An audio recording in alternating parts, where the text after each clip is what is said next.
Post-homeless, after the gentrifucking, where do we go?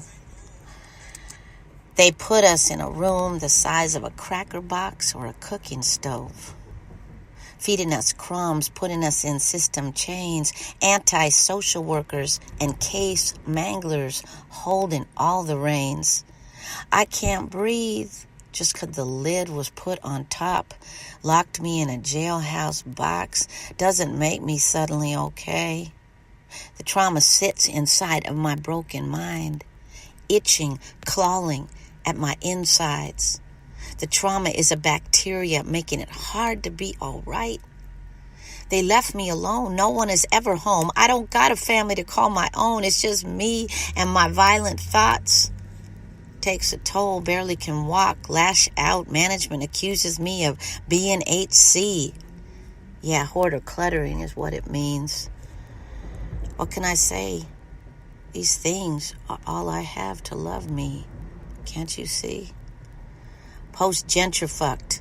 Lost the little things that made my poor family hold on. Subtle networks, soft touches of almost love. Corner stores, liquor store clerks, the postman, the friend with a 10, a bill, a shirt. People don't see us when we're gone, when the protests end, when the resistance dies down, and the people wonder when. But we still here in these poor people's suburbs, like West Sacramento, Antioch, and I don't know where, disintegrating from loneliness and having no backup or friends anywhere near. My friend is homeless. She has nowhere to stay. They are evicting me for having her stay in my single-room occupancy hotel today. Today's podcast from a poverty scholar is in honor of all my fellow poor mamas, brothers, uncles, and comrades who live through more traumas inside and outside than we care to mention, way beyond the word sad. And just because we got a jail-like roof, it doesn't make us okay. So when they put us in the poor people housing, the navigation centers, the shelters, the empty rooms, now we're still left with what we had inside our minds before we even ended up outside.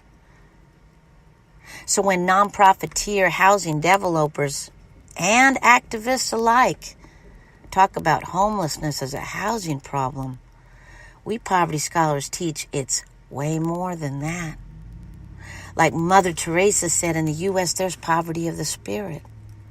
When we visioned, walked, launched, and dreamed, worked so hard to manifest the ongoing struggle that is homefulness, it's not just a roof, but more importantly, an attempt at a healing space to hold us all poverty scholars closer, to lift us up higher, to take the remnants of the trauma of the isolation nation away from our broken hearts and wrongly individuated minds.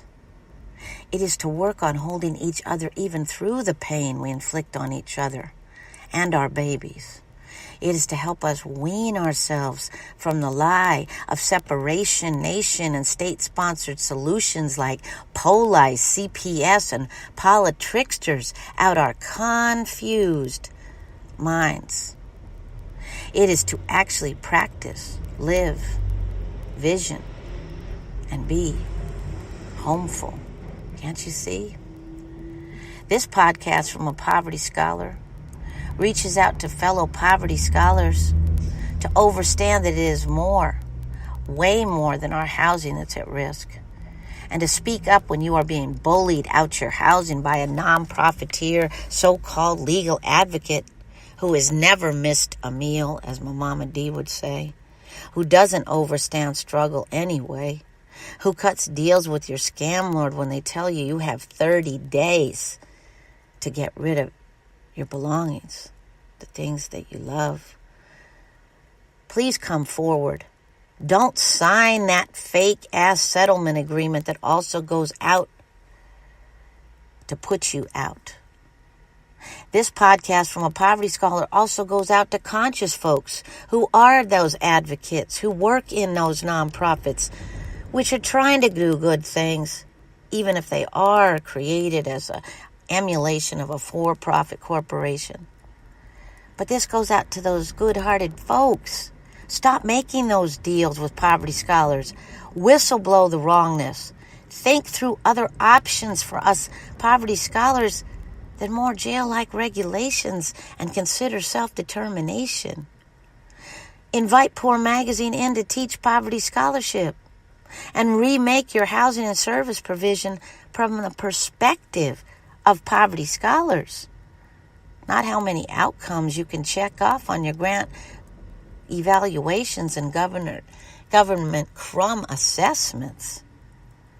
For fellow poverty scholars to work against the tendency to segregate, separate, and recreate the colonizers' idea of who and what can be in our villages that we're trying to self-determine and remake. To realize that the work only begins with a liberated land acquisition, if we're that lucky, not ends, is why we at Homefulness work so hard to maintain our Elephant Council, our Family Elders Council, and our healing circles, to reteach us the ways to care for each other, just to name a few, to deal with our constant struggles. That, like my brother Muteado says, I got 99 problems, and housing ain't one of them.